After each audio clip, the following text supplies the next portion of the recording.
What is going on, everybody? Happy Wednesday. I don't like the use of hump day. I feel like y'all use that word a little too begrudgingly for my count. I don't know. It doesn't make me feel good. That's just me. I don't like the use of begrudgingly, but that's just me. What's going on, everybody? I see Gio in the comments. Let me know where you guys are watching this from. Yes, we have made it. It's been a long time coming. I know you guys are used to seeing me on Tuesdays and Fridays, but you know, I decided to occupy my own space, at least for the time being, right? We got a lot to get into today. We got a lot of subject matters to discuss. We have a lot of, I don't know, we got a lot of baby hairs to pull, to put it lightly, you know what I'm saying? But you know, we're gonna just have a good time. I got good company with me today. I got, you know, a good, kind spirit today, and at the end of the day, this is just two brothers having a conversation. But before we get into all that, I'm gonna drop the intro real quick. Let's get it. They threw my ancestors in the ocean. Now we became the new wave, and we're about to drown this system.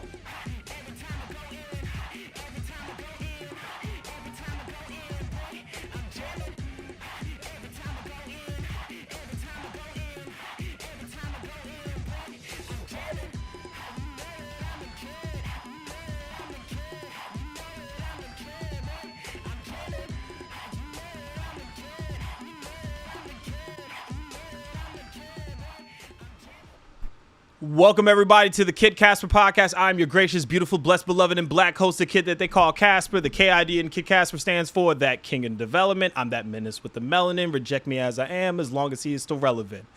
It is season 5. I don't know why y'all are surprised I've been here for 5 seasons. I took some time off, you know what I mean, because, you know, became a father. Y'all know this already. Y'all love the little one, you know what I'm saying? And I had to kind of cut the schedule back a bit, had to kind of diversify my time, not my portfolio, not yet. I mean, we're getting there, but yeah, we just had to chop things up a little bit. But hello, everybody. I'm that quirky pro-black theologian that they call Casper. I'm a Christian raptivist, yes, rapper / activist. Like I really, really love Jesus, but I'm super far from a pacifist. You know what I'm saying? Graphic designer, clothing apparel owner of ghostthreads.com. That's how we pay the bills around here.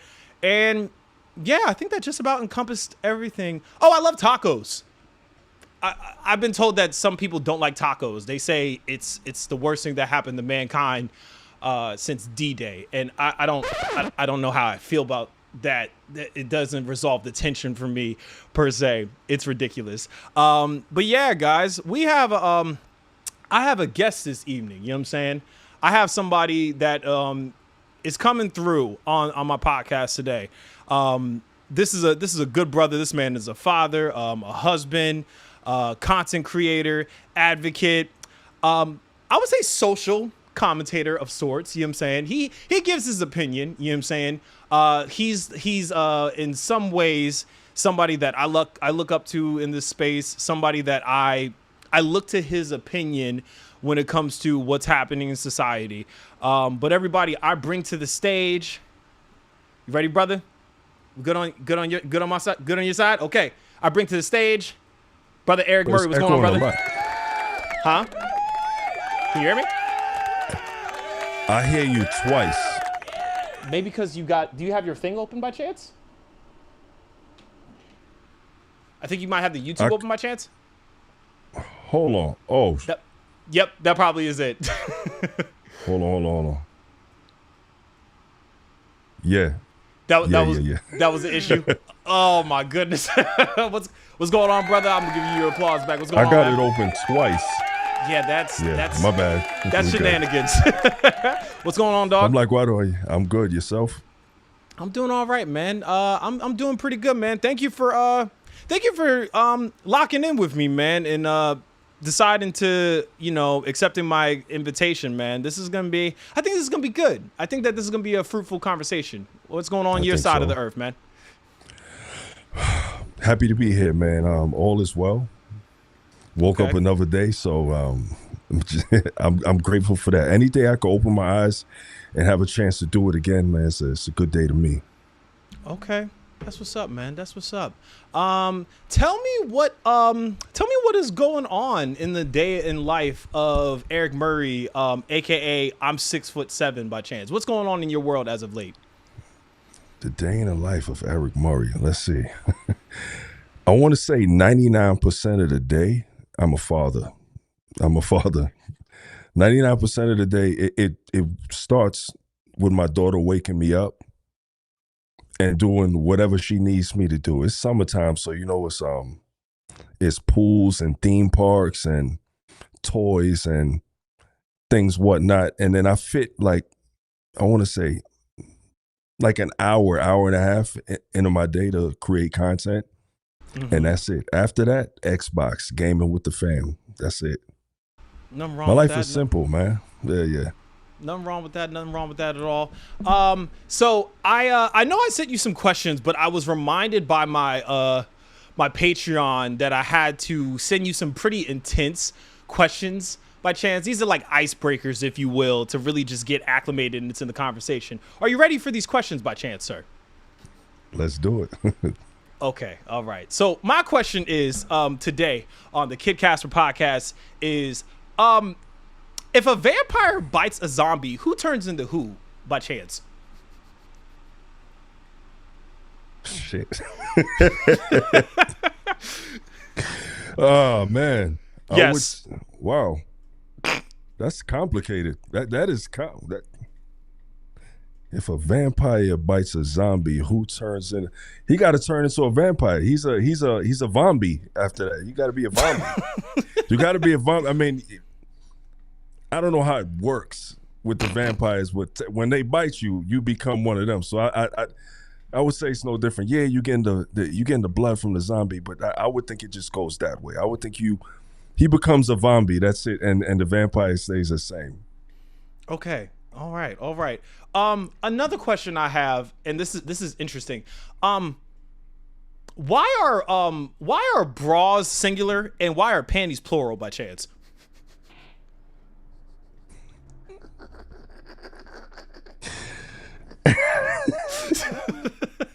Yes.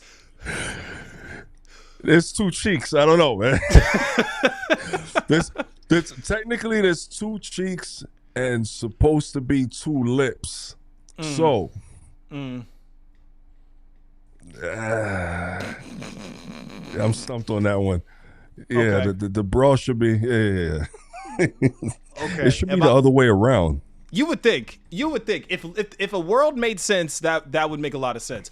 And my last super intense question on the Kid Casper podcast is why is it that dish detergent is made of real lemons but lemon juice is made of artificial ones? Did you ever realize that? Is it? Yes, it is. I looked it up, and it's quite infuriating. It's a thing.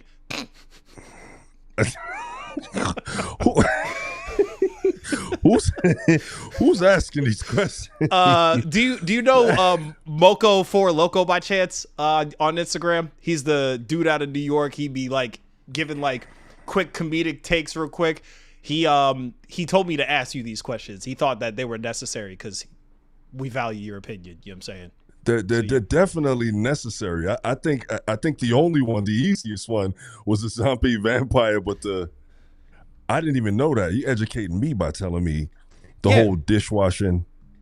Yes. Is that a fact? Yes. It's quite a thing. I don't know. If you can't trust that lemon juice isn't made of real lemons, I don't know what else to tell you. So what's lemon juice made out of?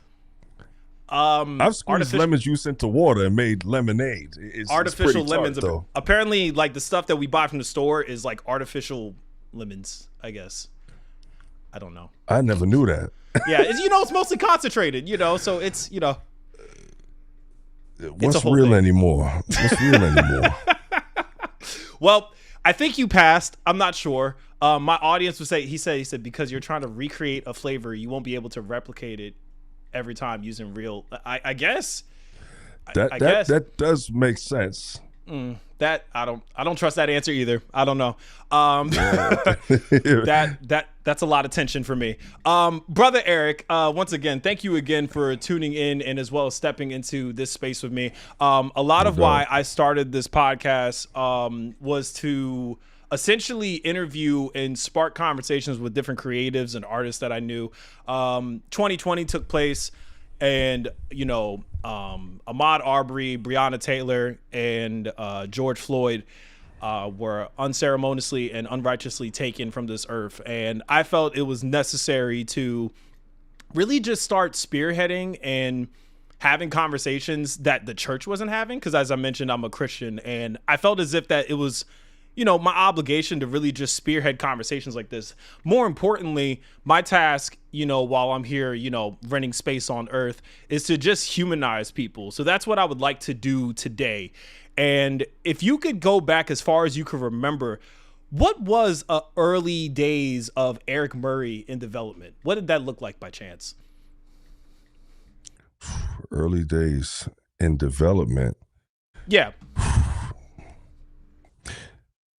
I had growing up with Tourette syndrome, I got diagnosed real early. It was a hell of a life, man. Like it was just, kids are mean, man. Kids are mean. Right. Family is mean. People don't really understand what they don't know. So I was kind of like the outcast, no matter where I went, whether it was family gatherings, school, in public. Life just wasn't an easy go for me. And I think a part of that is what makes me who I am now, currently. The trials and tribulations that I've went through, things that,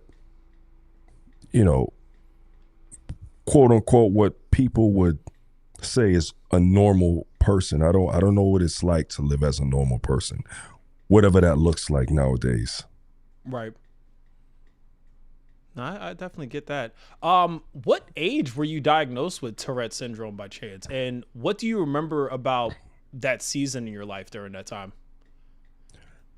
I want to say it was about 6.5. And back then it was only, I don't think I was having any vocal tics, but it was a lot of motor tics, which was like, twitching, the eye rolls, the head shaking, hitting myself. And at that time, before that, my mother, she just had this kid that she didn't know what was going on. I guess for a parent that, I'm the first child, it's kind of scary when your kid looks like he's wilding out all the time with no explanation. So that's what they diagnosed me with at about 6.5. I want to say 7 probably. Okay. And if you don't mind me asking, so the only, I would say within the last 5 years, because I don't think people really understand what Tourette syndrome is. I know about, I think it's Abdul Rauf, in other words, Chris Jackson, who used to play for the Denver Nuggets. I know he spoke about a lot of what it was like with dealing with Tourette syndrome growing up at an early age. But what was that like for you? You said that kids were bullies and stuff like that, and kids were cruel. But can you remember how that made you feel, I would say, when it comes to living with Tourette's by chance? Oh, it made me feel like when people see these young kids, right? These 12-year-olds, 13-year-olds, and they're unaliving themselves because of being bullied. I can say that resonates with me because I've felt these emotions at a very young age because kids would make fun of me. They would pick on me. They would hit me. They would take my stuff. They would, throw food at me in the cafeteria, all because I was, I hate saying it because it, whatever. I was making sounds like I was barking like a dog. And these things are involuntary. These things are stuff that I couldn't control. And as a result, it at a very early age, it sent me into a downward spiral. And I don't even think these are things that my mother knew. These are things that I kept to myself because,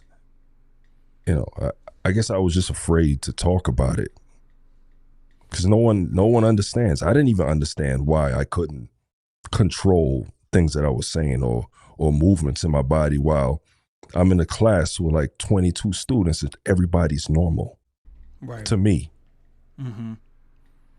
Yeah. You mentioned about like students and you mentioned your family. What was teachers' responses while you were ticks? I think, is that the appropriate word by chance? Yeah. Yeah. What was your teachers and like people that, you know, outside of your parents that had you for 8 hours of a day, what was their response to your ticks? Um, I got sent to the office a few times for being disruptive. Also, you know, I'm 45 years old. This was when I was in school. This was 45. Man, you was putting sunscreen on at 5. My Lord. Well, you look great for 45. That's the just for men I threw in the bed, baby. Keeping my youth a little bit. You know, gotta appreciate it though. Oh shoot. But yeah, this was many years ago, and I don't think they're definitely like we're still trying to grasp what Tourette's is today. So about 30 years ago, 35 years ago, nobody knew what was going on. They just thought that I was this disruptive kid that purposely wanted to interrupt the lesson and be this troublemaker. And I wasn't even that. So teachers didn't understand. I didn't have one teacher who was educated on this. My mom had to come in and educate them on it. Every single teacher, no one knew. I think it was too early on. It's been around obviously before me, but it was too early on in, I guess. So that's like 90s. I'm 94, right. So that would be like 90s. You were dealing with that. Yeah, I'm 81, so it's probably just about. Wow. Yeah, I think going to high school in the early 2000s, early 2010s was rough. But what was that like for the 90s? Like, because the stigma that I imagine existed during that time. Let me tell you this one little thing that happened to me, and I remember his name. I mean, I don't know if the kid's alive today, but this kid, and when I was in high school, his name was Jason Ponder, right? Bigger dude. And in high school, I was 6'7", but I was 147 pounds. So I was getting tossed around. For some reason, my mom bought me these underwears that looked like bikinis, right? These was underwears. These had no the little pee hole slit. These wasn't even briefs. These was they looked like women underwears. For some reason, I don't know why I had it in my backpack. He tossed me to the ground, took my backpack off, took them out, and wait. First of all, now that I think about it, why would you touch another man's underwears? But he took it out, definitely, and he was showing everybody. He was showing everybody in the hallway. I could laugh at it now, but it devastated me. Like I just wanted to ball up and die right there. Like I don't even know if I bounced back from that in high school. To actually end up leaving and dropping out. I didn't know that. Okay. Yeah. How would you say that when it comes to dropping out of high school because of that taking place, how that affected you? And does it still affect you to this day by chance? I wouldn't say it affects me now. I would say it more made me a stronger person, made me more resilient. I end up going back to Job Corps later on and, getting my GD and finishing up. And I took some college, but it definitely made me not want to be in the current world that I was living in. Like it made me question whether I wanted to be here or not. It made me take steps to not being here. And I don't know, I found myself praying a lot and hoping that things would get better. And it didn't go away, but things got a little better. I started to put myself around people who are actually, they just didn't give a shit about any disability I had. These were like solid people. And I think once you find people like that, you don't need many. Right. Because I remember when we were on another podcast, when I say like I just didn't know, even when I had to look it up and say, no, it's a syndrome. It's not a disability, I would say, because, when I think like a lot of times, especially out of ignorance, like people fear what they frankly just do not understand, right? But then, I imagine you probably lived this experience when the information is, I mean, for God's sakes, we have computers in our hands. You know what I'm saying? When the information is readily available, it can become very dehumanizing, I would say. Was there a point in time, I would say, like in the early stages of your development where you felt as if you needed to suppress your tics, or like you said it was more so motor tics. Did you feel as if that you needed to suppress like the motor tics as a child by chance? All the time, even right now, even till this day. I'm doing it now. Just because. What is that like? It's hard. It's hard. It's like I want to say it's probably not even accurate. Like, when you shake a soda bottle up and just keep the top on. Mm-hmm. Like I like when you bottle it up so long, like once the camera goes off, forget it. It's game over. Like you would think that I have no control over it because it's I held it in for so long. It's like it causes a level of anxiety that's like I can't even tell you, man. But I do this because from experiencing all the bullying, and given there's plenty people who are online who have Tourette's, who actually it's a part of who they are, their personality, and there's big creators who have it. But me, because I was shamed for it, even till today as an adult, I suppress it because I want to quote unquote appear normal, so that people not looking at me like I'm just some strange person, man. And I don't think I'll ever get rid of that. It sounds like, the way that you described it, shame just kept kind of coming up. Do you feel like that's a sense of shame, or more so just trying to protect yourself, I would say? I would say a little bit of, I would say a little bit of both, man. To me, it's in, I feel like it's just embarrassing. Although I can't help it. Like, I find myself in my daily life, especially becoming who I am now with a massive following. Like, I always fear, people be outside with their cameras. All I need is for some footage to pop up online. Look at this sensational guy twitching over there in the corner, and it just, recording me secretly. Like, I fear stuff like that. So when I'm out, I try to suppress, but trying to suppress that kind of feeling all day is like impossible, man. Right.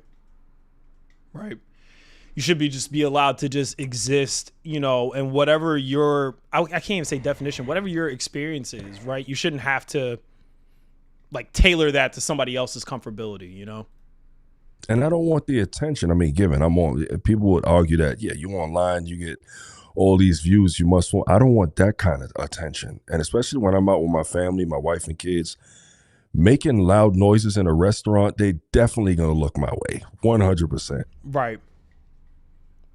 So when I'm home is where I could be most comfortable, most myself. And that's no offense to anybody watching or you or anybody. This is just something in me the way I feel like.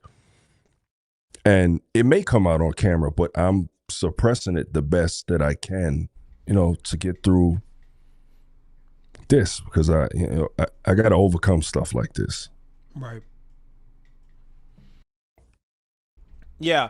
And I guess, I think, you mentioned when you're out and you're having dinner and like the tics resonate and stuff like that. What is it like when people stare? Like, how is it when people like ask questions? Is it more out of like, oh, what is that, out of a sense of curiosity? Or do you think it's more like a stigmatizing, like, yo, what the F is wrong with dude? Yo, dude, what the F is wrong with you? Like, what would you say is more of the reception when you're out in public and these tics take place? In my mind, I mean, when I used to be younger, the immediate response was anger and violence.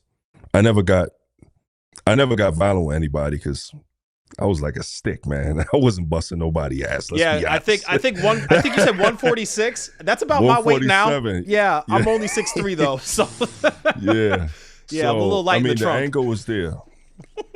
Right. Now now when people, I mean, there's crazy people out there all the time, but now that I'm bigger, like I'm like 260 now, people, I don't look at them with anger. I look at them with more of a why.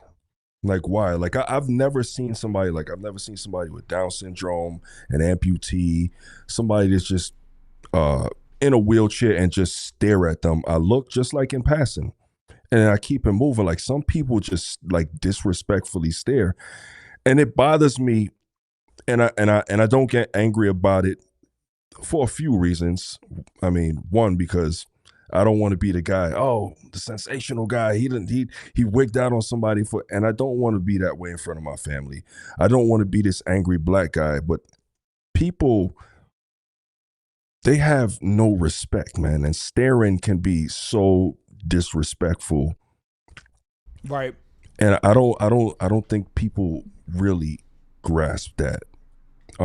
So I just look away, man. I act like they're not there, and that's how I handle that. Like I'm not gonna be confrontational over something that I know is gonna happen again as soon as I leave the restaurant, and right. And after I leave that next place I'm at, it's gonna happen all day. I'm gonna be fighting people every day. Yeah, I'm curious about that because I didn't have this in the questions, but I feel as if. So little story about me. I have bipolar disorder, right? It turns out I probably have had it all my life. I got diagnosed in 2019. And some of the, if you want to say the mania moments and stuff like that I was experiencing, or the lows, I call them the hills and the valleys, right? The hills would be my manias. The valleys would be my depression. And a lot of times, especially, brother, we in the same community, right? We both two black men. It's like you're depressed. You better go depress these dishes, right? Or like, oh, I have anxiety. It's like, oh, you're probably anxious because you ain't pulled that chicken out of the doggone freezer like I told you to. There's always like a sense of trauma to combat like the things that if you want to say that society calls ailments, we just call the human experience. What was that like as a young black man coming up? Right? I can imagine that was probably challenging. Not probably. I don't want to minimize it, but I can imagine that was challenging in some sense. Being black and disabled? Being black and also having Tourette syndrome. Like, what was other people's reception with that? Well, as I said, people just didn't understand. And on top of everything, I don't want to make it seem like it's a cop-out, but as melanated brothers, we already have stigmas. Right. Like we already have things going against us. To add this on top, it just made it that much worse. It made getting employment also that much worse. No one's ever said that to me. Because I know you can't not hire somebody because they have some kind of disability, but I know it played a part plenty times in my life and plenty things that I've tried to do in my life. Yeah, like being imagine. Black and having Tourette's, already being black, I had to fake being normal just to not be black with a disability. Right. Palatable in a sense. Mm-hmm. Yeah. Yeah, because I think with something like that, it's one of those things where you already have to be a nuanced individual because you're a man, right? You have to dispel other people's preconceived notions about you before they even interact with you. Then you're black, right? That's already like, that's 2 strikes. I wouldn't even say that's 1. And then having a disability on top of that, you have to almost like your existence is apologetics of sorts, with those 3 spaces that you occupy. Do you ever feel like, I mentioned Chris Jackson, I can't remember his name. Abdul Rauf, that played for the Nuggets. I imagine he felt a responsibility when it comes to having Tourette syndrome and stuff like that. Do you feel as if that you have to be the person that dispels all the stigmas of sorts when it comes to Tourette syndrome? I don't necessarily feel like I have to, but I want to, because there's I don't feel like there's a lot of people who do or have the platform to do so. And I've only started feeling like that recently. Like, even in the beginning of my whole social media career, no one knew I had Tourette's. I would. Even when because I make sure that I cut it out. I cut it out. And it was one video, because I was rushing and being a lazy editor, I forgot to edit my tics out, and someone caught it. And a few people caught it, and I just deleted that whole video and then reposted it, because I'm like, it only gained like 3,000 views so far. I'm like, so I don't really care about that. Those people will probably forget about it. Must be nice. 3,000 views. Shoot. My bad. Man. No, but like, I never wanted to talk about it. Like, I wanted to go I'm like, I could go this whole career without nobody ever knowing, because I could just edit the Tourette's out. But then when I started to get more comfortable, I'm like, I think people already like me enough that they won't care if I just tell them this is who I am. And the first video I put out talking about it, like, the feedback was great. And then I realized there were other people who had it that follow me, other people who follow me who have children who had it and just wanted to ask questions. Obviously, I can't get to everybody, but it made me just want to advocate and for the people who don't have the voice to. Right. And how do you prioritize protecting your own peace while also advocating for children, young and old, as you described, while also being a voice, for having Tourette syndrome? My family. My family makes sure my peace is protected. There's a lot of stuff that goes on online. And again, before social media, I never had to worry about protecting my peace, really, because I cared what the world thought, so to speak, but I really didn't, because I was home more than anything. I wasn't one of those kids that was outside. I was outside when it was necessary, like school, home. Didn't have no friends running around. So right now, currently, like, it's my family who makes sure that I don't let things online get to me. I'm not in that space where I feel like I want to unalive myself anymore, no matter what I hear. I think my home life is what keeps me at peace when all this shit is going to shambles online. Right.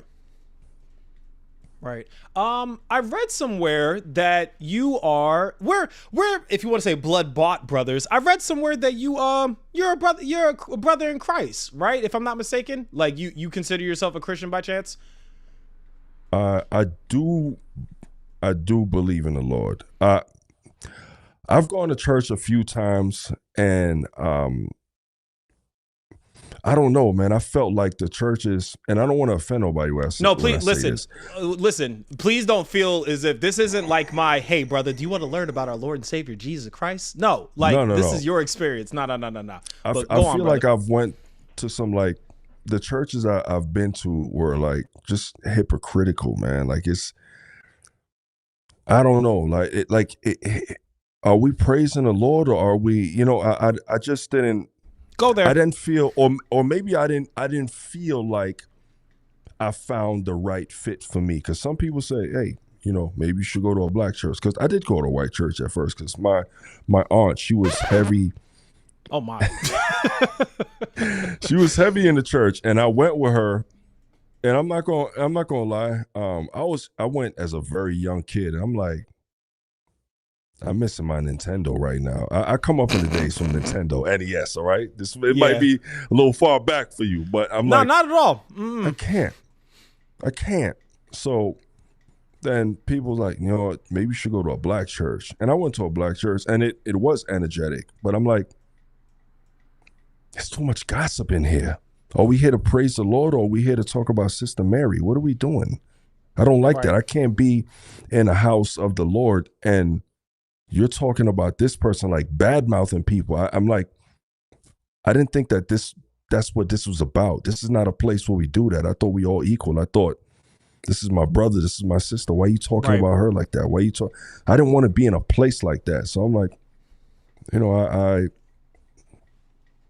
I could praise the Lord, believe in the Lord, and worship the Lord outside of these places. So I don't have to deal with this toxic church energy. And not saying that that's all churches, but in my experience, the ones that I went to, there were a lot of toxic people. And I just didn't want to be around that if I'm there for the Lord. You know what I'm saying?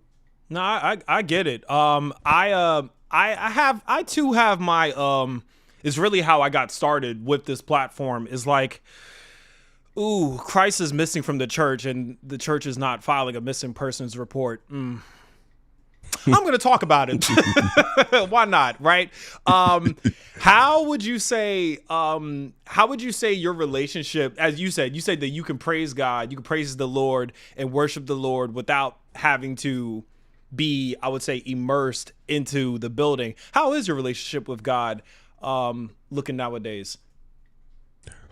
I think it's great. I think if I'm being honest, there's plenty times where I've doubted him, doubted his existence because, you know, being ignorant, you think, damn Lord, I've been praying to you, nothing's happening. You're supposed to answer me, you're supposed to help me. And when I don't see things going my way, I start to doubt. And that's just me being ignorant. And it's not Right.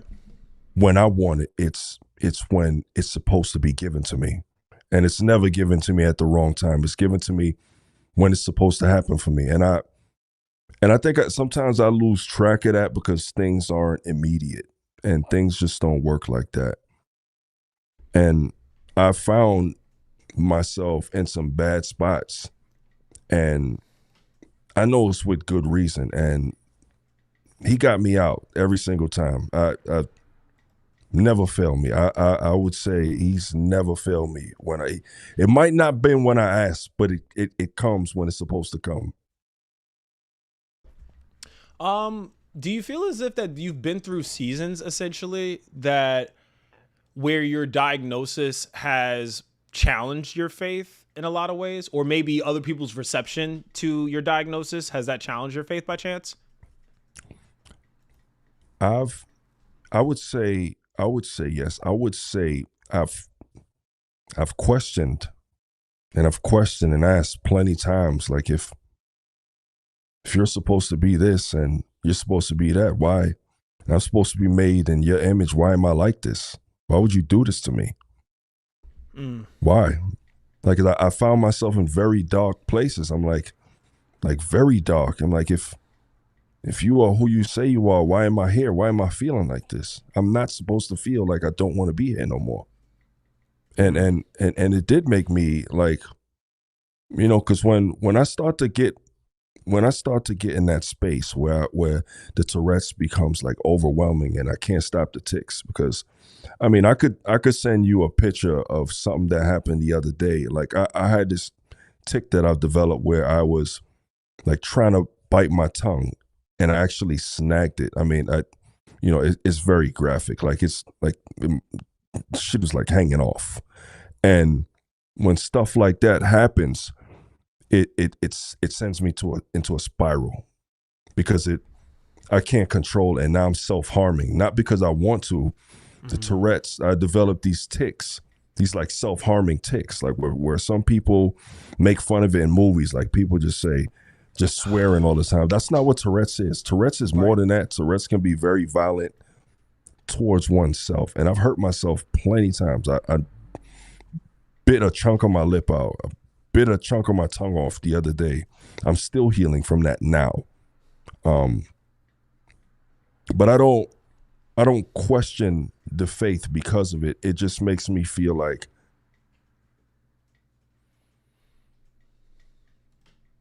what is my purpose here still? Like I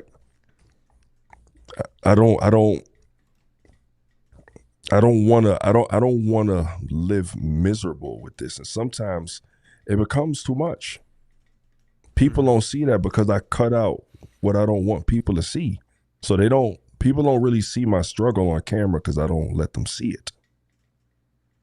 But it in a sense, yeah, I guess, it makes it has made me question various times. Who do you let see the struggles? Everybody in my household, the people who closest to me. Because I don't care. I know they're not going to judge me. I'm not saying you'll judge me or anybody else, but I know for sure that they won't. And they know. They see me at my worst. I've had my wife cry because she see me self-harm myself, knowing that there's nothing she could do about it. Man. It hurts to see someone you love hurting themselves. Like it pains my 5-year-old daughter to see me do that.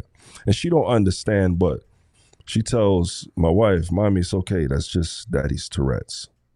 But she don't understand how bad it is. She just knows, daddy's different.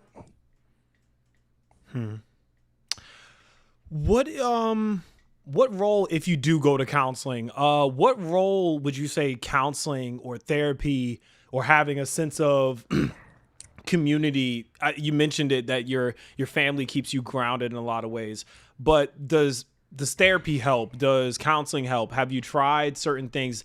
Not to cure you, because I don't think that just to be clear, if anybody's never told you this, I don't think there's anything wrong with you, right? I think that your existence is your existence. It's tailor-made to Eric Murray, right?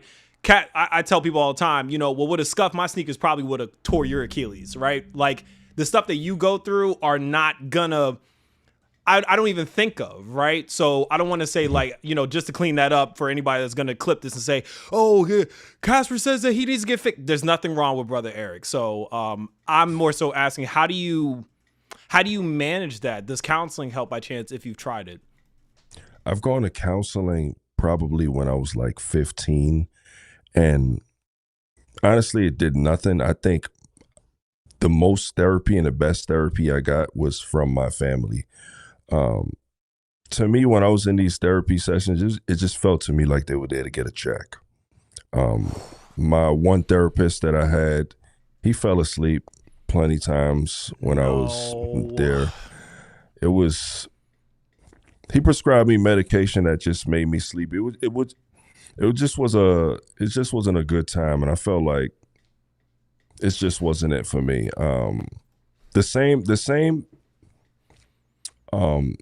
same remedy I was getting from him, or was supposed to get from him, I got at home for free and better. And people actually listened. It was just like I was existing in a space by myself when I was supposed to be there with someone who was educated in this field to try to help me, but it didn't. So everything came, the counseling, the therapy came from friends and family. At the end of the day, these people know me more than these therapists ever will. Right. Do you think that there's a, I'm curious, and I didn't have this in my notes. Do you think that there is something, like, if you could give like a synopsis, if you will, if you could come up with a soliloquy that you could impart to those in the mental health space, and dispel any misconceptions when it comes to Tourette syndrome, what would that be by chance? That Tourette syndrome is not what they portray in movies. Tourette syndrome is deeper than what you see on TV, because most people's idea of Tourette's is swearing. That's all it is, because when you see it in a movie, most of the time they're making fun of it. When you see it, I've seen it on Saturday Night Live. Most of the time, that's what they doing, just yelling out things. It's much more than that. I think people should take the time to educate themselves. Like you said earlier, we have everything in the palm of our hand. Who doesn't have a phone? Android, iPhone, whatever you do, right. Tablet, iPhone, iPad. The knowledge is out there. Just do the work. That's it. Like it's not that hard to educate. Once you know what something is, the information is endless. All you have to know is what it is. Like if I look at somebody and something's going on, I can't get information on it if I don't know what it is. Most people know what Tourette's is, but they don't know what it is. Mm. And I imagine it's different, much like, as I mentioned before, like having bipolar disorder.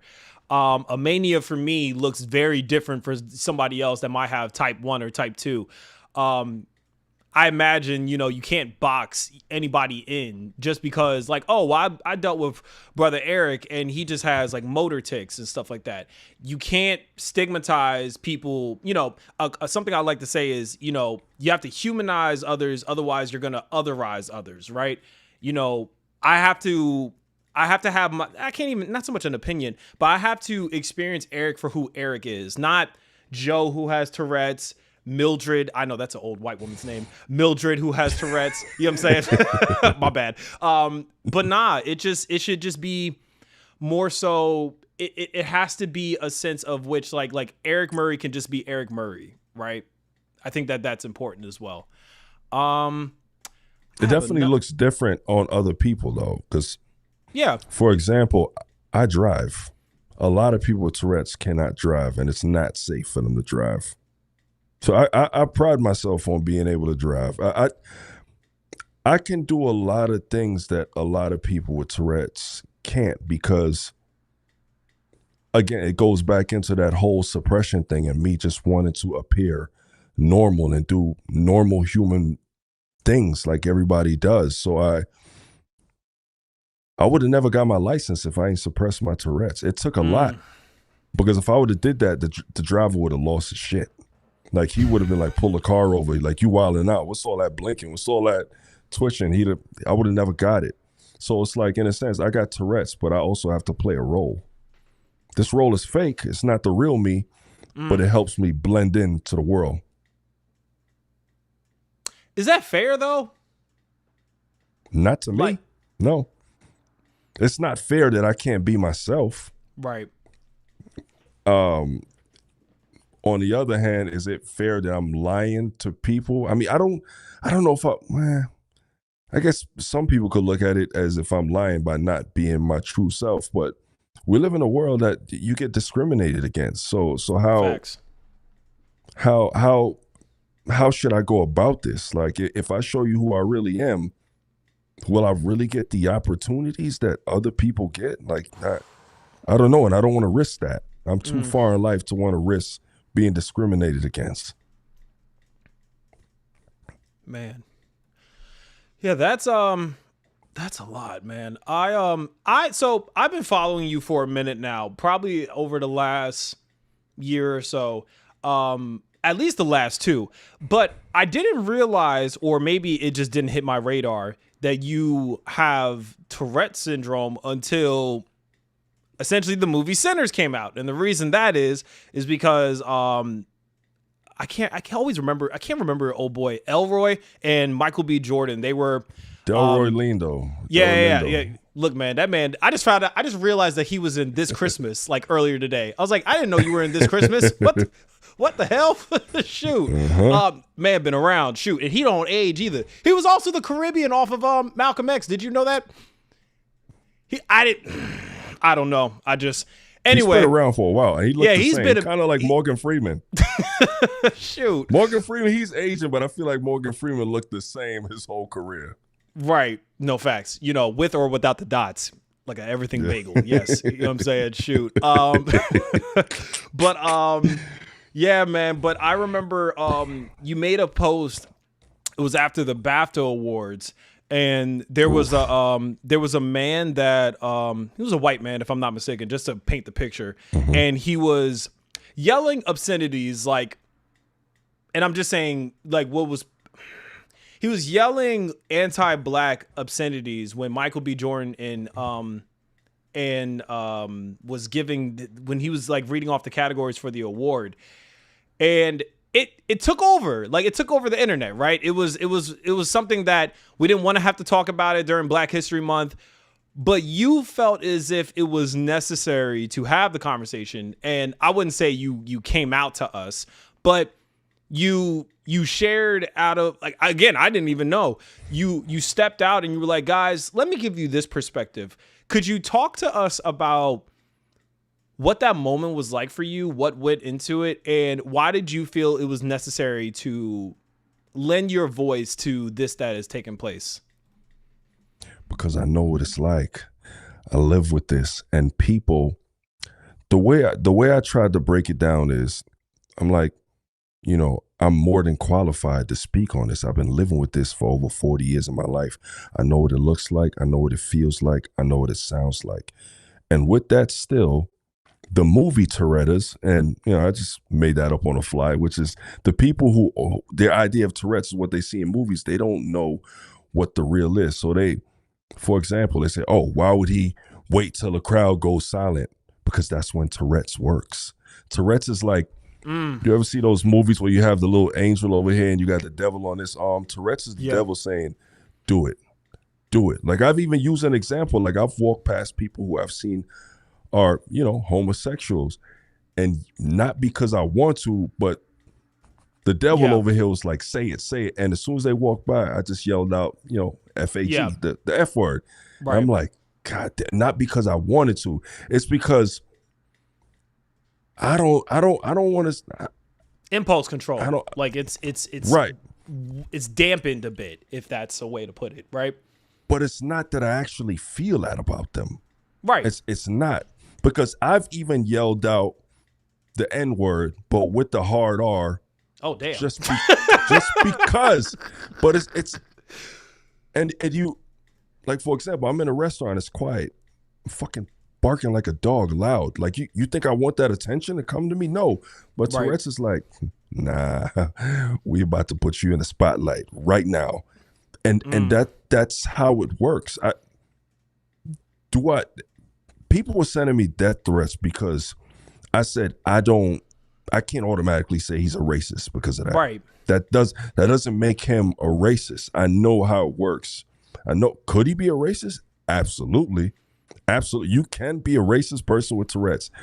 But off the back, just because I know how it works, I can't say that. Maybe they can say that because, let's be real. There are a lot of racist white people in the world, and it's just easy to throw. It's just easy. It's just easy to throw that on them. Right. But again, what people didn't see him do that I did immediately when I dropped the F-bomb on the homosexual people, I apologized. I said, I'm sorry. And probably that's not even enough because they don't understand. I don't expect the harm happened. Walking past a random person, him knowing why I did that, because there are plenty a-holes who do that on the regular. Right. So I could just be another a-hole, but it's not that. And I just felt like I needed to say something. And off that, people who look like us were threatening me and saying I'm tap dancing for Whitey, and all I'm trying to do is educate. That's it. Do with that information what you will. Right. I thought, it was one of those things where I was like, I understood exactly what you were trying to say. And then, even listening to you now, well, I can't understand exactly what you were trying to say because I don't have your experience. But even as you were just giving that explanation and painting that picture, it also made me think of what you shared earlier about a younger Eric, about how they would just label you disruptive, or you were just getting into trouble and you were just a menace. You're just that high school dropout. But really it was, older Eric advocating on the behalf of younger Eric, because it's like, no, like I wish somebody would have understood, like, no, these tics and how I verbalize myself and how my motor skills were, ticking essentially. You would have wished somebody would have had like a nuanced like commentary for like your existence. And I felt it is correct exactly me if I'm wrong. Yeah, for sure. And I felt as if that like you remove, not to say you could even remove your blackness, but in that moment you were like, fam, remove the skin I'm in for a second, because I too have like been harmful to somebody, not even wanting to or having the desire to, but it just happens. Just like the picture you painted about the homosexuals on the sidewalk. Even my mother, I gave an explanation. I used to call my mother all kind of whores, all the worst names, and this is my mother. Damn, nigga, you alive still? Your mama love you, boy. Because she knows that I didn't. That's what I'm saying.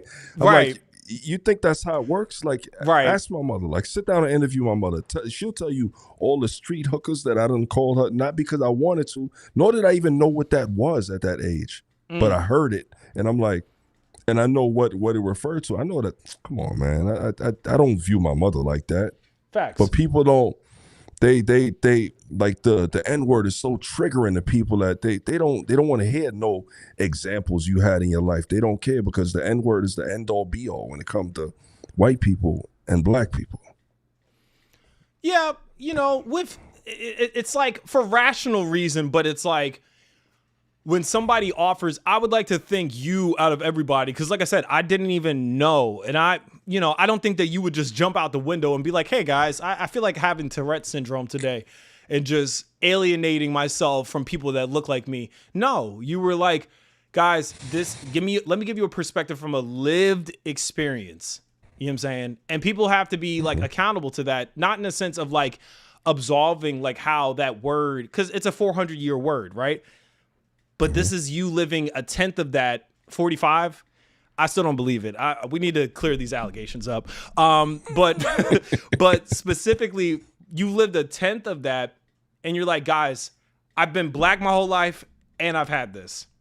Let me offer you something that not so much that will excuse the harm that was felt, but hopefully can paint the picture and make it make sense. That's all what we all want to do. Yeah, exactly that. Yeah, for sure, man. I definitely get that.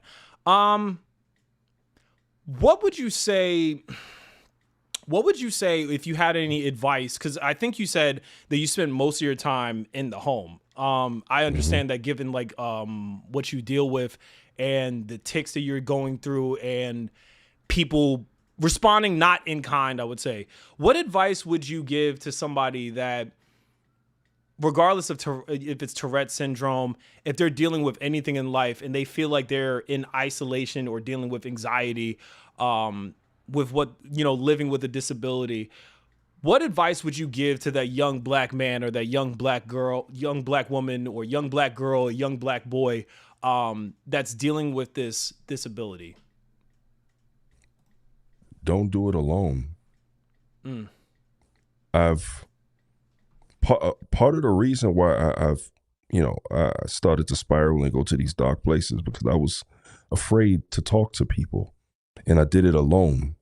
And it wasn't until, I found people who I can talk to, and I started to include people into that world is what kept me in a safe space. If you do it alone, you'll probably end up doing something that you will regret and you can't undo. You can't be afraid to speak up about what bothers you. You can't be afraid to tell the people the demons you're fighting inside. Because if you are afraid, those demons will win, and they almost did with me. And I'm just grateful that I'm still here and could even be sitting here speaking to you because I chose not to do it alone anymore. So I would say don't do it alone. Because you don't have to be. Not everybody got family, but there's always somebody you can talk to. Right. The majority of the times. Yeah, I'm curious. You talked about this, for you. What does a healthy support system look like? Like what we talk about, I have this, but like, what does that look like? Like, how would somebody know that there's safety here when it comes to community and relationships outside of your family, right? Like, what does that look like for you, and what could that look like for somebody else? Oh. With me, it was just like, it was trial and error, man. It was definitely trial and error because you never know what someone's intentions are nowadays. People are evil, man. And you have to really tread carefully before you let people in, because when you give people with spiteful, like just evil intentions, any pieces of your life that they can use against you, if these people aren't pure, man, that all that's going to come back, and they're going to use that to put you right back in that place where you were trying to use them to get out of. I don't know. I would just say, it's hard to vet everybody, but just take your time before you open up to people, because the world is just not nice, man. I learned that. I learned that very early, and I still experience that. So what that looks like is just, you just got to be careful about who you let into your life. I didn't have this prepared, and I'm sorry about this, because I really think that this is just, I'm just curious how this works out for you, or just like when we're talking about support. You're married, my brother. How did you meet your wife, man? How did you guys end up getting locked in? You know what I'm saying? This is definitely before your time. Oh Lord. You ever heard of MySpace?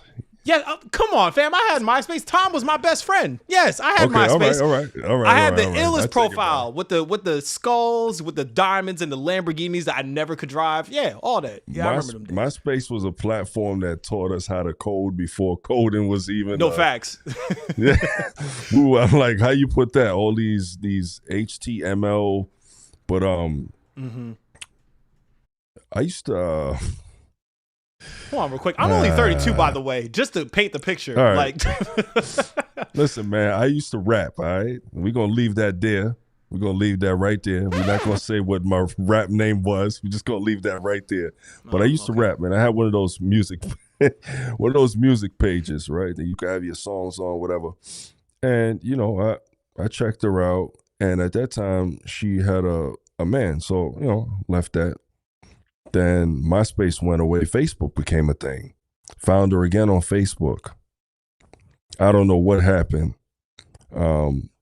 Fast forward probably a year later or something. I was just standing in the subway in New York, in Manhattan, and the same girl from online who I've never met recognized me and came up to me, and the rest was history. 12 years later, 12 years? Yeah. 12 years later, still married. That's beautiful, man. That's beautiful. That's solid. He said, nah. Yeah, I'm curious. He needs to let go of the rap name. I need to know what the moniker was too. Maybe you could tell me off air for sure. Yeah, I'll tell you off air. Okay. You know what's crazy? There's still joints online on YouTube because I forgot the account login, so I can't delete them offline. Wow. Oh, just send that YouTube a lawsuit, that might, that'll help. Like, get me out of here. I don't want that online no more. That's not me. That is funny. How important is it, give some flowers to your wife real quick. Endurance, right? You said that there is times where she sees you self-harming yourself, not out of willingness, but because of the tics and stuff like that. What would you say? What would you say it is that, like, she's able to not identify you by your disability, right? Like, she just knows you as Eric Murray, right? Like, yes, your disability is a part of who you are and what you experience, but what do you think that it is that someone that loves you in such a way is able to endure like your wife does? And what do you think that is, and how that can be imperative as well as just fruitful for somebody else to have when it comes to dealing with what you deal with in Tourette syndrome? Like, how important is it to have the support that you have in your wife that you have? It's very important. And nowadays, the stuff I see online, the dating pool is just terrible. So to find someone who's down for you, who's been there, she used to give me an allowance, man. Like, I was down and out. Like, what kind of allowance we talking about? I mean, she was working. I was out of work. Like, when I lived in New York, I worked for the MTA. I was a bus driver in New York before I moved to Florida. I got that job because of her. She gave me the money to take the test, because in order to get into transit, you got to pay like $60 to take these civil service tests. Like, she held me down when I had nothing. She held me down through knowing I had Tourette's, and I was scared to tell her, because I'm like, that was another thing. Like Tourette's just made me feel like ain't no girl gonna try to mess with me. I'm retarded. Not to say the R word. I don't like saying that, but I'm like, they gonna look at me like I'm some disabled idiot. But she didn't judge me. She was just a human being that saw another human being, not someone with a disability. And a lot of people won't find that. A lot of people are still searching for that and will probably be single their entire life or just have a boyfriend or a girlfriend their entire life. It's very rare to find that kind of love. And she loves me unconditionally. And sometimes I feel like I don't even deserve the love that I get because, I've messed up in life. And even through my We mess all do, ups, brother. and I'm not going to say the dumb shit. I did the man thing. I just, as a human being, I made human being error, and through all of that, like she held me down, man, and that's just a special kind of love.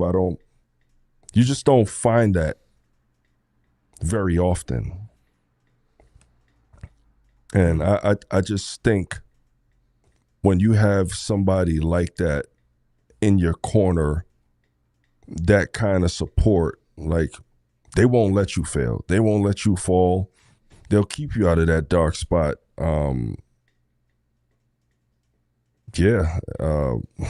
Jesus. I mean, I could go on and on and on, but as far as things she's done for me and, why she's in the position she is and why I'm in the position I'm in, because I had a woman that held me down, not one that bashed me because I wasn't, like these chicks online. My guy got to make $100,000 a month. She don't care about none of that stuff. Like I have a woman who, that's it. Not the money because I was broke, man. I said I was getting an allowance. She was giving me an allowance. It was like $20 a week. I felt like a kid. but these are things like a lot of the women nowadays. Oh, you broke? You ain't got no job? You out of here.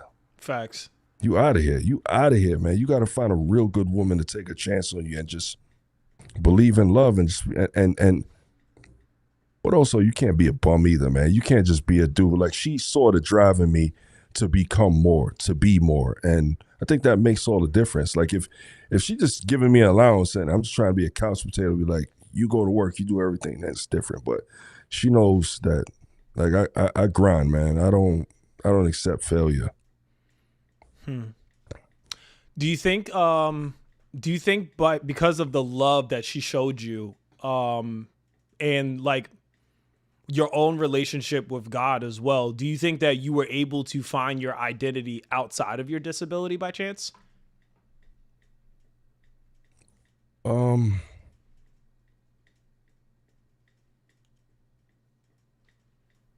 think my disability is my identity. Break that down for me. What do you mean by that? Because I can't get away from it. It's nothing I could shake. When people see me in real life, not online. Forget the online, because online is fake. People see it's like a magician. You see what I want you to see. But in real life, this is what you get. You like to know me in real life is to know that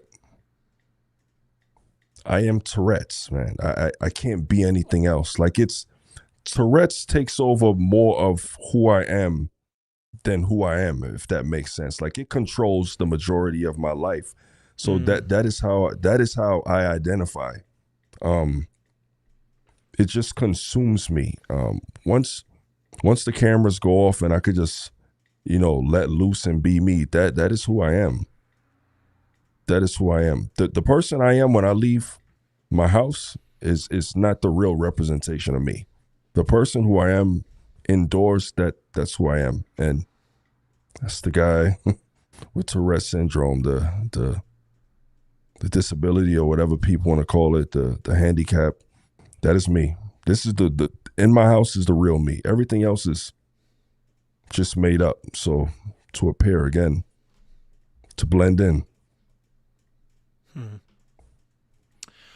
I think I think, so just to clarify, when I was asking that question, not in the sense of don't feel bad for yourself or nothing like that. That's not what I was saying. I'm more so saying have you made peace in a sense with like having Tourette syndrome? Maybe I should have worded it differently. Have you made peace and you're just like, you know what? Yeah. Like, you know what? This is the card these are the cards I was dealt.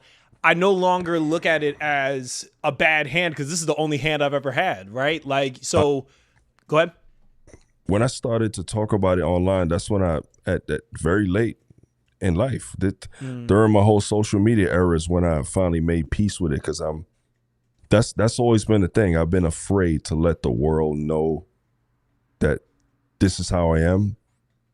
And even knowing that there's plenty other men and women with Tourette's, there's plenty other people with disabilities that, all over the world. And I think not that I needed validation from the world, but I think having a big platform helped me say, you know what? I'm going to be all right. It's not as bad as I thought. The people are not going to hate me. Some will judge me, but the majority will love me still. And with that, I'm like, I was at peace with it. Not in my entire life. I went through my whole entire life not being at peace with it until social media. And so, matter Why of do you fact, think that is? like that post, that whole BAFTA post is when I was really able to say, listen, man, this was my end. I think that was my end. What? Sorry. When I say like, why do you think that is? Like you said, I think you answered it. You were saying like, it was almost like when you say you're in, what do you mean by like that was your in? How was that your in? Well, that was my opportunity to tell the world that I have it and see what the response would be. Before that, I didn't really have a reason to put my 2 cents in, but that's something I feel like, all right, I'm qualified to speak on this. Let me see if I tell people that I have this, are they going to judge me for having it? And I took it. I took the opportunity. Was I scared to do it? Yeah, because I'm like, as stupid as it sounds, I'm like, could this derail my whole career? Could I lose followers because I'm different? So it was like I created the video, but I was a little skeptical on posting it. And then I just did it, man. I said, screw it. This was my way to put people in that part of my life subtly, I guess. Do you think this is a question I like to ask people on here. We went through young Eric Murray in development, Mr. Sensational now. I'm 6'7", you know what I'm saying? I'm still trying to picture you being 140 something pounds at 6'7" in high school. My God. I posted the pictures on IG. I'll send you them joints, man. Okay, all right. It was bad. Did somebody try to put a basketball in your hand by chance? Yes, no? Was that? Plenty times, but okay. First of all, I was garbage. I'm not gonna sit up here. I was terrible. I can't play ball, and every time I was on the court, they're like, "Yo, pick big man," and I'm like, "No, don't pick me, man. Please don't pick me." You can run point. It's okay. You can be Magic Johnson. It'll be all right. You can see the whole. I was bad, man. Like I was bad, man. I was bad. Lord. Oh Lord. I'm not gonna sit here. Can't dance, can't ball, man. 2 things I should do as a black man. I should be able to ball and dance, at least. And you can rap, though. You can rap. You have a rap career that we weren't able to witness, or we don't know it's you yet, but we're going to figure allegedly. My bad. Allegedly. Yeah, but this is a question I like to ask people because, I focus on my rap moniker is Kid Casper. It means king in development. We talked about a young Eric Murray in development to I'm 6'7" now, Mr. Sensational now. Do you think that a younger Eric would be proud of the big Eric that you became? 100%. I never. You couldn't tell me at 45 years old. Well, it happened. I've been in social media like almost 5 years now. So you couldn't tell me at like 40, 41 years old that this would be what I would be doing with my life. Like when I started driving the bus, I'm like, okay, this is it. This is be driving the bus, retire, get a pension, and that's it. Like I didn't think there was like who would want to listen to me talk. Like, and that's when I actually started to gain followers, because when I first started, I started on TikTok. And you know, TikTok, a lot of people do videos, but they do like lip sync and they do dance videos. Yeah. And I just used to like lip sync other sounds. And then my friend was like, I think you should just talk. And when I started to, people heard me use my actual voice, that's when the following started to come. So I'm like, I guess people will listen. So that's like I definitely think younger Eric would be proud of what I became today, because the younger me back then, I didn't see myself going anywhere. I saw myself going into a bad place or not even making it this far. Me thinking that the Tourette's would have taken over and overwhelmed me so much that I wouldn't even have made it to this age.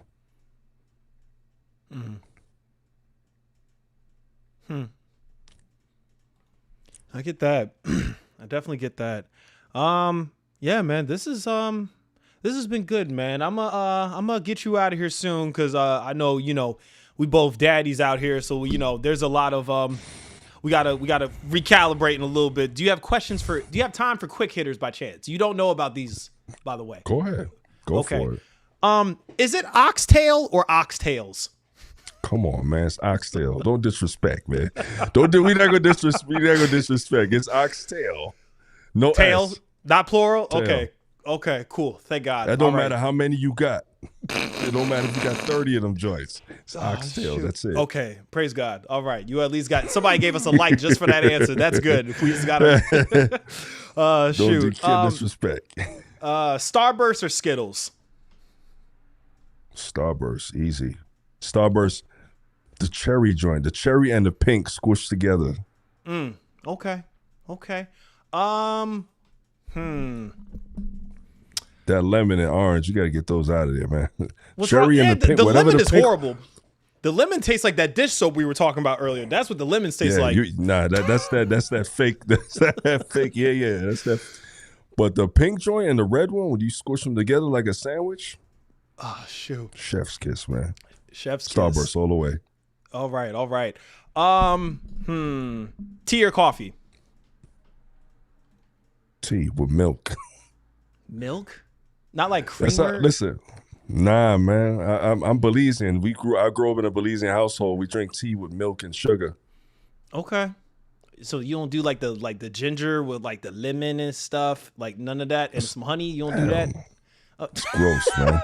It's gross. It's gross. I'm not going to disrespect my tea like that. Shoot. He said just how do I want to go with this? Okay. Missy Elliott or Eve?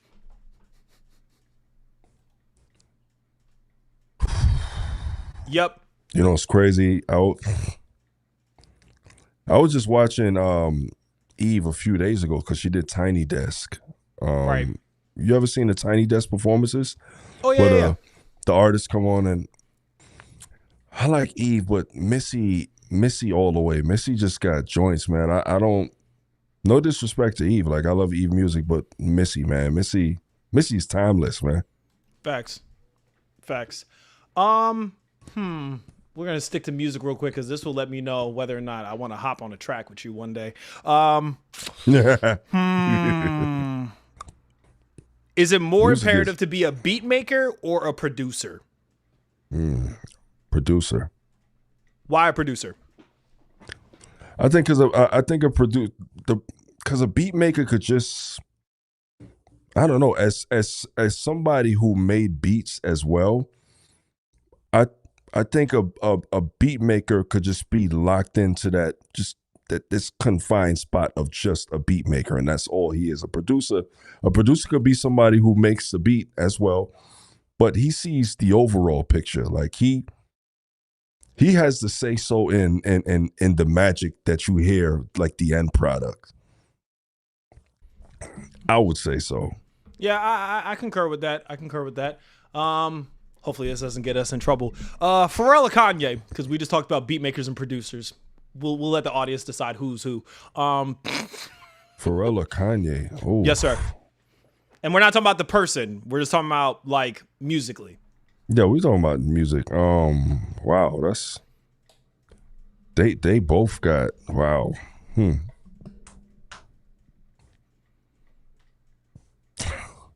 I'm gonna go with Kanye. I'm gonna go with Kanye. Okay. I like Pharrell though, but I like the way Kanye samples, man. Like he just hears stuff in music that I don't know. He got a good ear for sampling. Okay. I'm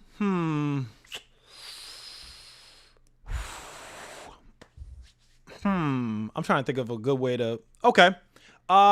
You're going to a concert. There's 3 acts. There's the opener, mid card, and the main event. Who's performing?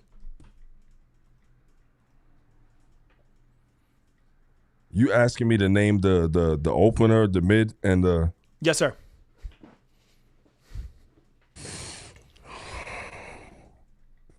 The main is going to be Hove, baby.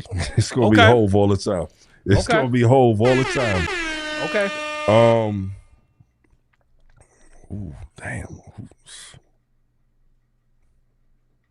Does it have to be all rap? No, not at all. You could have High School Musical for all I care. That's up to you, man.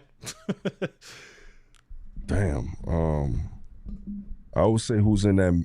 Damn, it's hard with Hove, man. I would say in that mid spot, I would throw Rihanna in there. Okay. To open the show.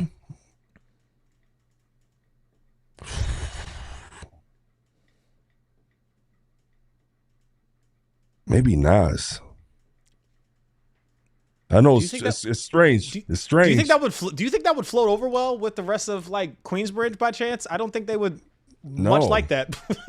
No, it wasn't. But they let bygones be bygones at Jay-Z's concert he just had this weekend. So I guess. Well, he also said, Nas also said at I think it was in King's Disease 3, he was like, we not really beefing, but it ain't over or something like that. So I don't know. Maybe it's a commercial thing at this point. Who knows? You could have dinner with 5 guests, dead or alive. Who you having dinner with? 5 guests, dead or alive. We talking about this is musically or anybody, fam. It could be Mark Twain for all I care. 5. All right, we going. I've always wanted to meet Obama. Obama's at that table.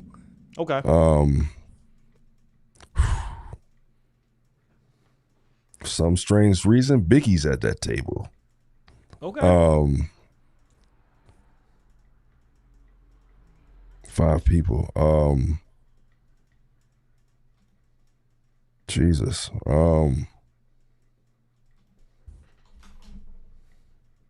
Damn. Yep. 5 people at a table. All right, we got.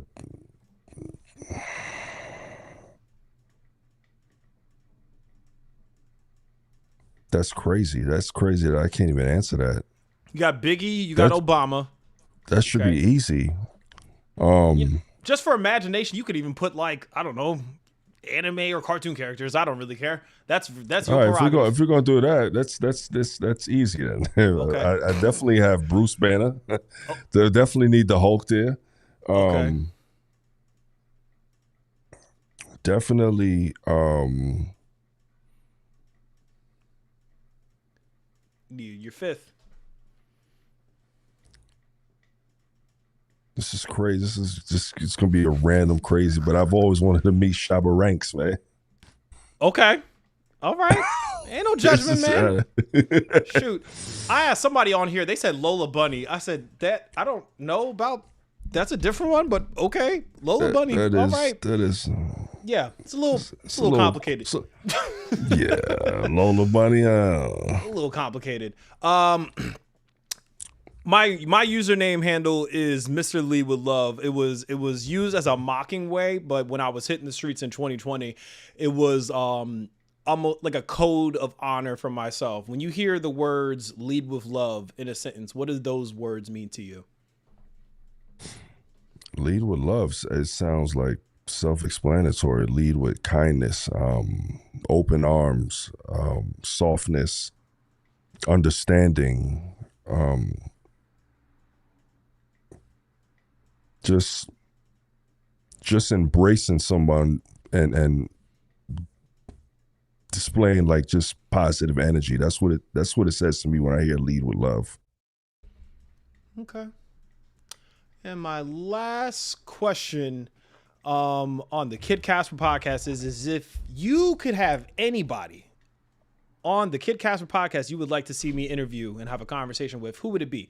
But your answer gotta be somebody you could make it happen and get on here.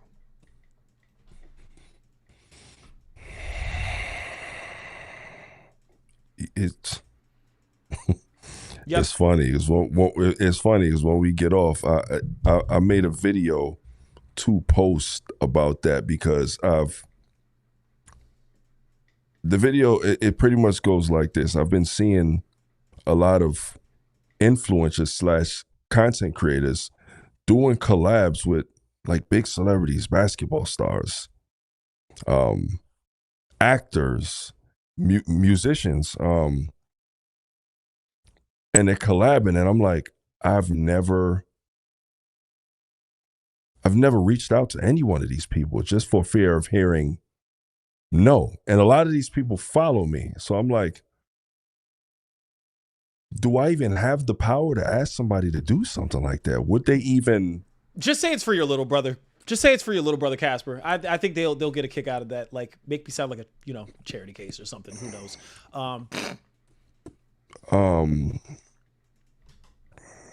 Someone who follows me that I could possibly, or anybody that you know.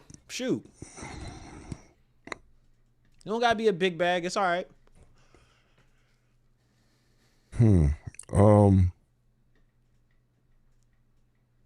Fuck, it's crazy. Have you interviewed Matt? Oh yeah. I had Matt on before I became a dad. I had him on in 2021. Yeah. We co-workers. So yeah. Matt is like he's so raw. He's like the guy that says the things that sometimes I would like to say, but I'm like, let Matt do that.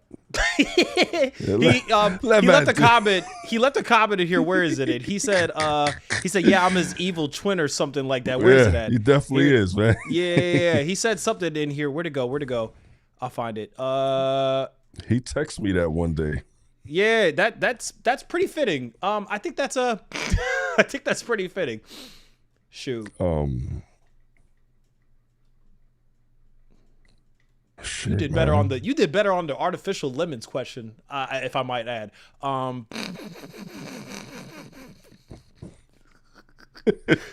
Shoot. Oh man, damn. I've never I got interviewed by one, I think, before this, and this is like,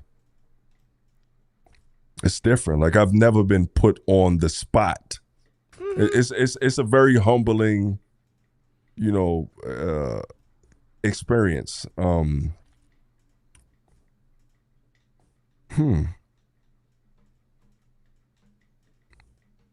gonna go ahead and say Winston Duke. Winston Duke, that's M'Baku, right? That is. Fam, if you can get M'Baku on this podcast, fam, I might.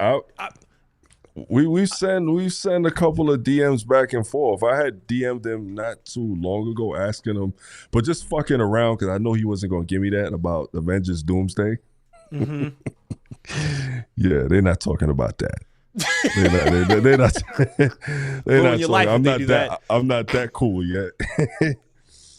Shoot. But yeah, that I would definitely like to see that. And he's like a very cool guy. Like sometimes I don't know what my expectation of these people are, but when you realize that they just act like humans, it's like Facts.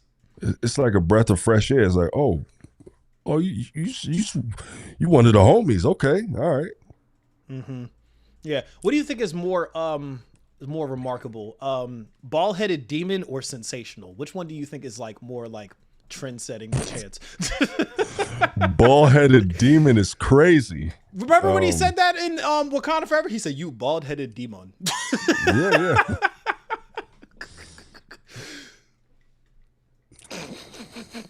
Which one do you think? For sure, bald-headed demon. Yeah, It's wild, man. It's wild. Nasty work.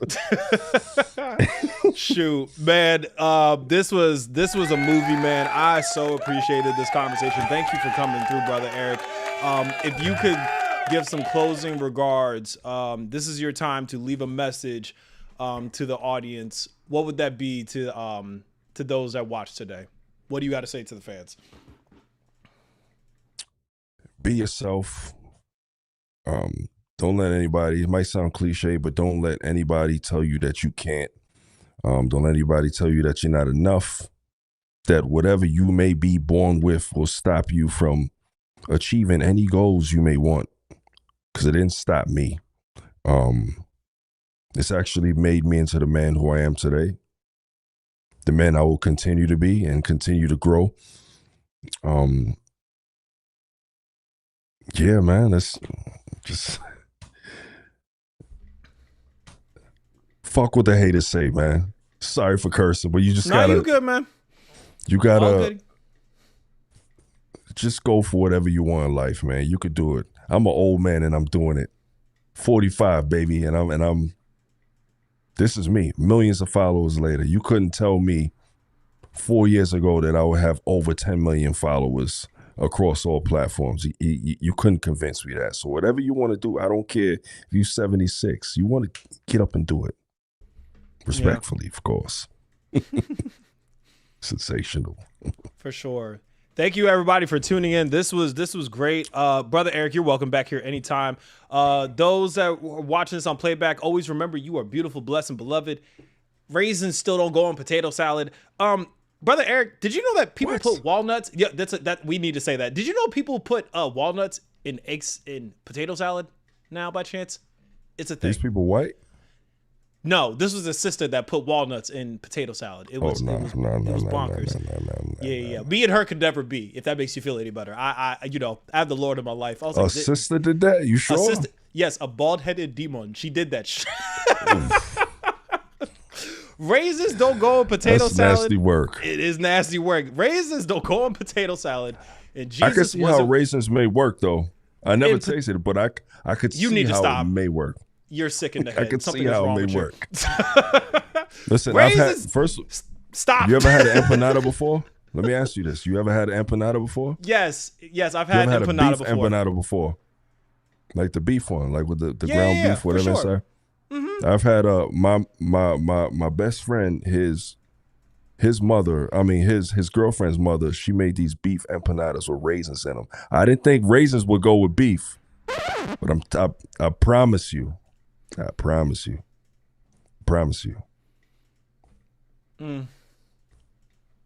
with beef empanada. It don't sound like it works, but it works.